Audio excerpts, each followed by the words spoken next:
I never thought my daughter's wedding would be the place I'd have to watch her heart break all over again. It started with a champagne glass tapping gently against a plate. Carter stood up. He smiled, that fake courtroom smile of his, the one he wore when he wanted people to think he still mattered. "I'm paying for this," he said, raising his glass, "so I'll speak." The room hushed. People turned their heads, half curious, half uneasy. Felt my stomach twist. He'd already been cold all morning, checking his watch more than he checked on his daughter. He began with pleasantries, a joke about how long the ceremony was, something light about the food. Guests laughed. My daughter, Lila, smiled politely. I could see it wasn't real. Then his voice shifted. "Lila's grown into a beautiful woman," he said. "She's smart, strong, and hopefully," he turned toward the groom, "her new husband can handle damaged goods." Laughter. Actual laughter. Small, awkward, confused, but real. Lila froze. Her hand stopped midair, holding her wine glass just below her lips. Her eyes didn't move, just locked on nothing. I felt the rage crawl up my throat. I pushed back my chair. I was ready to stand, to say something, to scream if I had to. No one, not even him, was going to humiliate my daughter like that. But before I could speak, Elias moved. He didn't say a word. He just walked slowly across the floor, steady as ever. When he reached Lila, he knelt beside her and handed her a folded letter. She looked at him, eyes wide and glassy. He didn't explain. He just said, "He doesn't deserve this moment. Read it." The room fell into silence so deep it felt like everyone forgot how to breathe. Lila always imagined her wedding day as a kind of homecoming, not to a place but to a feeling she had only known in pieces. Safety, celebration, being surrounded by people who loved her without condition. For months, she planned every detail. The soft blush flowers, the live jazz quartet, the garden archway her stepfather built by hand. It wasn't just a wedding. It was her moment to step into a future that finally felt like hers. That morning, she was radiant. Her dress flowed like it belonged in a dream. When I helped zip up the back, she looked over her shoulder in the mirror and said, "Do I look okay?" I smiled, brushing a strand of hair behind her ear. "You look like everything good in this world," I said, and I meant every word. She had been through more than most women her age. She deserved peace, laughter, and a room full of people who saw her as whole. She especially deserved a father who would protect that moment, not try to steal it. Carter hadn't been that father for a long time. When Lila was 12, he left, one of those slow exits disguised as ambition. More meetings, more hours at the firm, more nights he didn't come home. Eventually, he moved out and told her it was best this way. Then he stopped calling. No explanation, just absence. What hurt Lila most wasn't that he left. It was that when he did show up, birthdays, graduations, he treated her like a prop in some redemption story he never earned. When I met Elias, I wasn't looking for a second chance at love. I was focused on raising my daughter and trying to keep the pieces from cutting us too deep, but Elias was steady in a way I hadn't known before, kind, quiet, and deeply present. He never tried to replace Carter. He just showed up. The first time he helped Lila with her math homework, he sat for 2 hours while she cried in frustration. He didn't flinch. He didn't quit. He just stayed. By the time she was 14, she stopped calling him Elias and started calling him Dad. She did it on her own, no push from me, no awkward conversation. Just one day, she walked into the kitchen, pointed at a drawing she made for school, and said, "I made this for Dad." And he smiled without blinking, like he had always been waiting for her to say it. So when Lila got engaged, it made sense that Elias would walk her down the aisle. She asked him with a handwritten note. He read it in silence, nodded, and pulled her into the kind of hug only a real father knows how to give. Carter wasn't happy, but he didn't say much. Instead, he offered to pay for the wedding. He said it was the least he could do. I should have known that phrase wasn't generosity. It was a warning. Lila was hesitant. I remember her asking me, "Do you think it's a trap?" And I said, "Honey, it doesn't matter who pays. What matters is who's there when it counts." She nodded, but I could see the uncertainty still flickering behind her eyes. The day of the wedding, Carter arrived late. His tie was too loose, his cologne too strong. He shook hands with people he barely remembered and smiled like he was the one giving her away. I stayed out of his way. I didn't want a scene.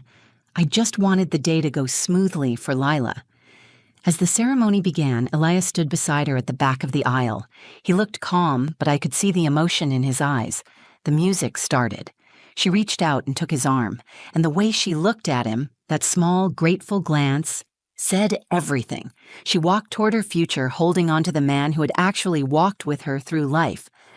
The ceremony went perfectly. Vows, rings, the kiss. Everyone clapped, even Carter, though he didn't look like he meant it.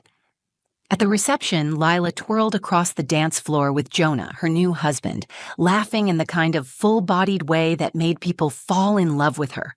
For a moment, I let myself believe Carter would stay quiet, that maybe, for once, he'd understand this wasn't about him. I was wrong, because when he stood up to give his toast, I saw that old glint in his eyes, the one that said he wasn't here to celebrate her. He was here to remind her who used to hold the power, and in that moment, everything began to unravel. The room was glowing. Candles flickered on every table. Lila was laughing, cheeks flushed from dancing, her hand wrapped around Jonah's as they whispered to each other between bites of cake. Her veil had been tucked away, but the pins still shimmered in her hair. She looked like she had finally stepped into her own life. Elias and I stood off to the side, watching her. We weren't the kind of parents who hovered, but we knew how much this day meant, not just for her, but for us too. We had waited years to see her safe, joyful, unburdened. I leaned into Elias and said, "We did it." He just smiled, one of those small smiles that said everything without a word. Then we heard it, the sound of a champagne flute tapping against the side of a plate. It was sharp, too sharp, the kind of sound that slices through 100 conversations at once. Carter was standing. He held his glass high and wore that crooked smile I'd seen 100 times in courtrooms and conference rooms, the kind of smile that says he's not here to share, he's here to perform. "I'm paying for this," he said, scanning the room, "so I'll speak." Lila froze, her head turned slowly toward him. Jonah reached for her hand, sensing something had shifted. A few guests gave polite applause, assuming a father's toast would be sweet, maybe emotional. I knew better. I felt the skin on the back of my neck tighten. Carter cleared his throat. "First of all," he said, "what a beautiful evening. The food, the music, my compliments to whoever chose the open bar. Laughter, the light kind. People relaxing, waiting for the emotional part." He turned toward Lila and Jonah, eyes gleaming. "I just want to say how proud I am of my daughter. She's grown into a strong, impressive woman. She's been through a lot." He paused, "a whole lot. And hopefully her new husband can handle damaged goods." Silence. Then a few short, uncertain laughs. The kind of laughter people give when they're not sure if something was meant to be funny. I saw faces twist in confusion, embarrassment, discomfort. Lila didn't laugh. She didn't blink. Her body stiffened as if she'd been slapped in front of everyone. My heart cracked open. That wasn't a joke. That was a wound Carter had been waiting to reopen for years, and he did it in front of everyone she loved, at her wedding, in a room where she should have felt untouchable. I stood.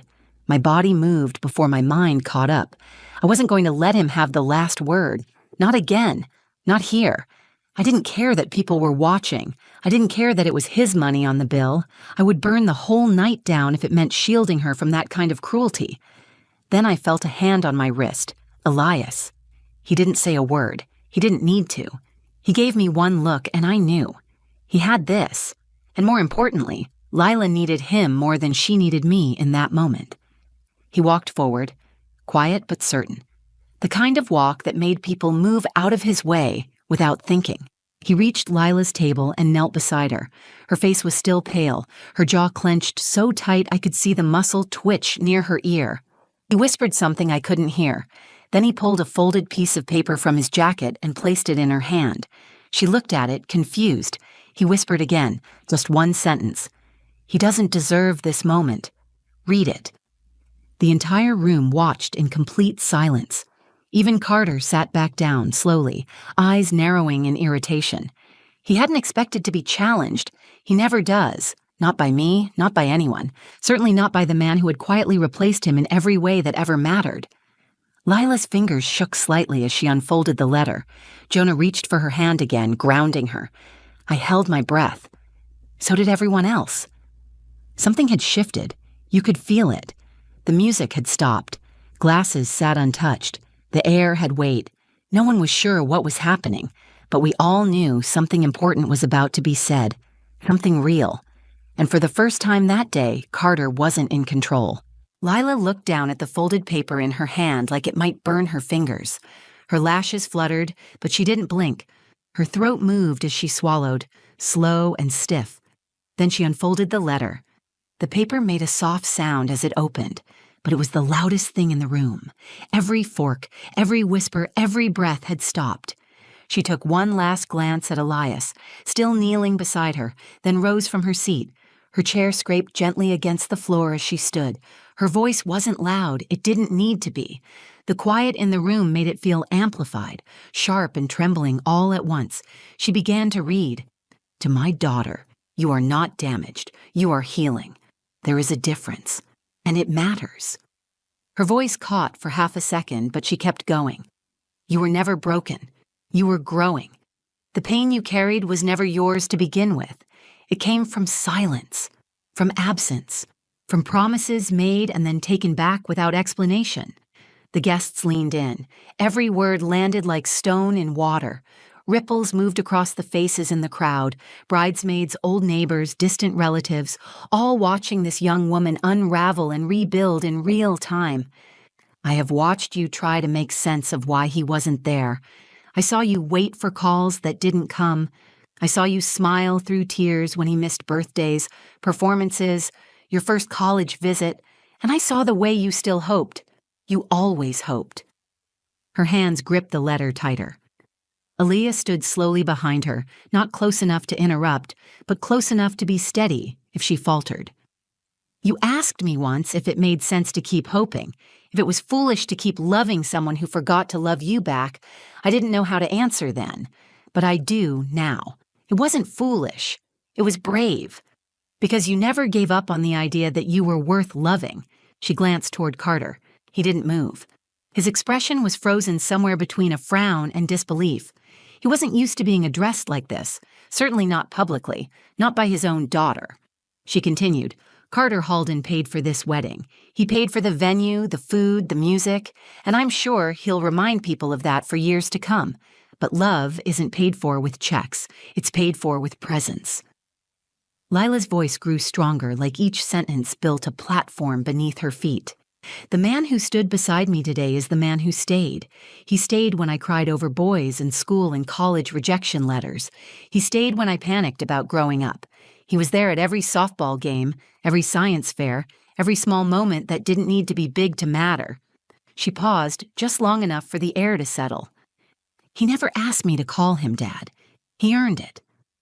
A quiet gasp rippled through the crowd. No drama, just truth.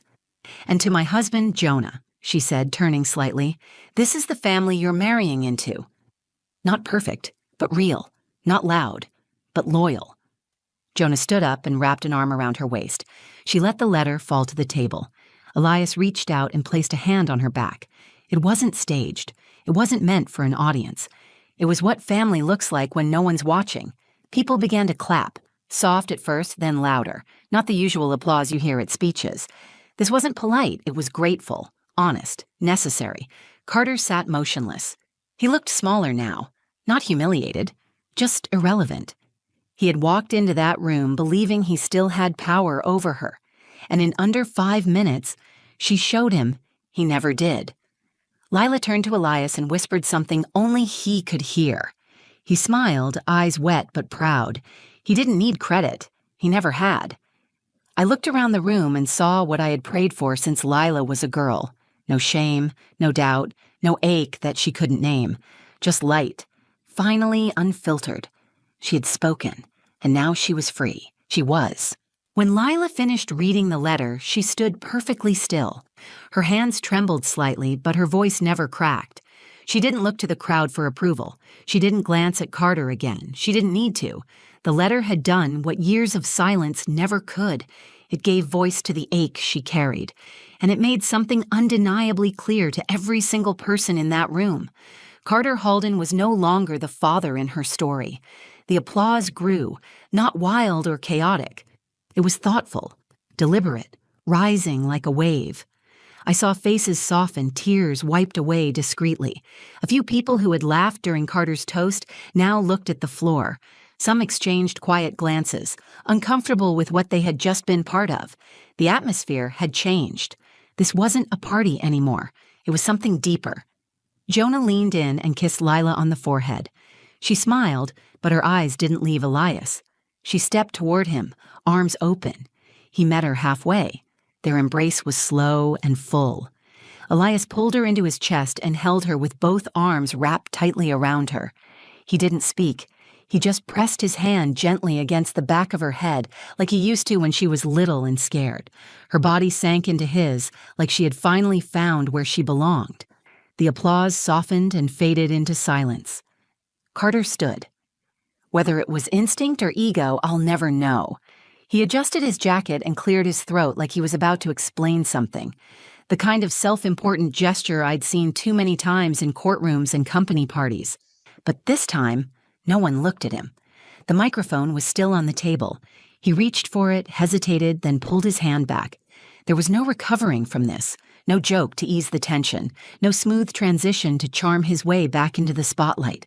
He picked up his drink and took a sip. No one toasted back. A few guests turned their chairs away. Some glanced toward the dance floor. One of the groomsmen stood and walked over to the bar, deliberately cutting off Carter's line of sight. He wasn't the center of the room anymore. He wasn't even part of the room. He had become the background noise, the hum of an old song no one listens to, only hears.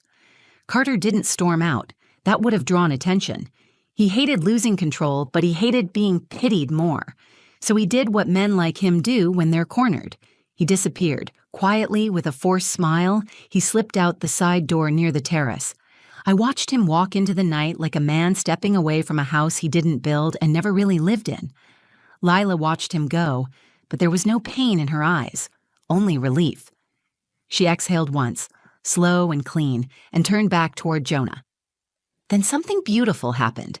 The music returned. Not loud or jarring, just a gentle melody from the jazz band, something slow and warm, like the air had finally remembered how to breathe. Jonah led Lila back to the dance floor. Elias returned to my side, his arm resting softly around my back. I didn't speak. I didn't need to. People began to dance again, slowly at first, unsure of how to restart joy after such stillness. But joy, when it's real, knows how to find its way back. Leela laughed at something Jonah whispered. Her face opened up like the sun breaking through a storm. I hadn't seen that kind of laughter from her in years, maybe ever.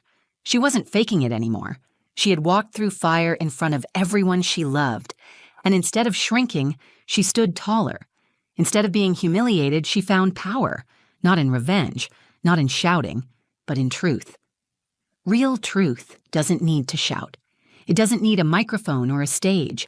It just needs to be spoken once, clearly and without apology. That was the moment she stopped being the girl who had been left behind. She became the woman who chose herself. And Carter? He became what he always feared most, unnecessary. The night ended with Lila barefoot on the grass, her heels in one hand and a sparkler in the other. The guests were laughing again, this time without hesitation. The dance floor glowed under string lights. Plates had been cleared, champagne had run dry, and the air had shifted from ceremony to celebration. Lila walked toward me as the last song faded. Her makeup had smudged slightly from the tears, but she had never looked more alive. She hugged me so tightly I felt her heartbeat against mine. I held her close, longer than usual. She pulled back just enough to look me in the eye and said, "Thank you for never letting me believe I was what he made me feel like." I didn't answer with words. I just cupped her face in my hands and kissed her forehead. She didn't need a speech. She had given enough of those for one day. She had done what many grown women spend a lifetime trying to do. She stood in front of the wound and said, "This is not my fault." Elias walked up a moment later, quiet as always, holding her bouquet and smiling like a man who had just watched his daughter win something bigger than applause. She reached for him without hesitation and leaned into his chest like she had 100 times before. He rested his chin on the top of her head. I watched them and felt something tighten in my throat. This was the man who showed up when it counted, the man who stayed, the man who never asked for anything but gave everything. Lila never needed to call him Dad for him to be one.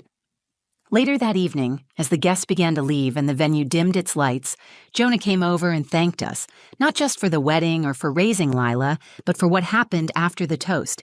He said, "Most people don't get to marry someone who already knows how to stand up for herself. You gave me a woman who knows her worth." That sentence stayed with me. People spend years trying to untangle themselves from the stories others wrote for them, stories about who they are, what they're worth, what they deserve. Carter tried to write one of those stories for Lila, but she tore it up in front of him, and in doing so, she gave herself a new ending, one that was honest, one that was hers. As for Carter, we haven't heard from him since that night. He didn't call. He didn't write. And that silence, for once, wasn't painful. It was peaceful. Not all absences are wounds. Some are gifts. In the weeks after the wedding, people kept calling, texting, writing notes. Some apologized for laughing. Others said they had never seen anything so brave. A few said they'd never be able to look at Carter the same way. I didn't respond to most of it. That moment wasn't about their guilt or their reflection. It was about Lila's freedom. She and Jonah went on their honeymoon a few days later. She called from the airport before they boarded. Her voice was calm, steady. She sounded lighter. I asked how she felt. She said, "I don't think I ever realized how much I was still carrying until I finally put it down."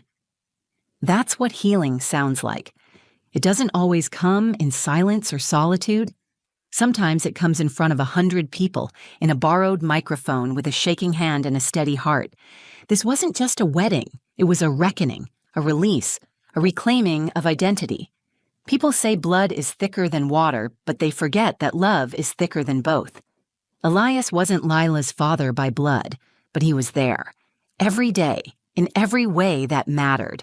And when the moment came to choose who she believed in, she chose him. That's what real love looks like. What happened at my daughter's wedding wasn't just a moment. It was a reminder. You are not defined by the people who fail you. You are not broken because someone else walked away. And you are never, ever damaged goods. You are worthy of love that shows up, love that listens, love that stays. If this story meant something to you, if it reminded you of your own journey or someone you care about, please take a moment to like the video, share it with someone who needs to hear it, and leave a comment below. I read them, and so do others who are healing too. And if you want more stories about love, resilience, and finding your voice, subscribe to the channel. We're building a community where no one has to heal alone. Thank you for watching. You matter. You always did. Who?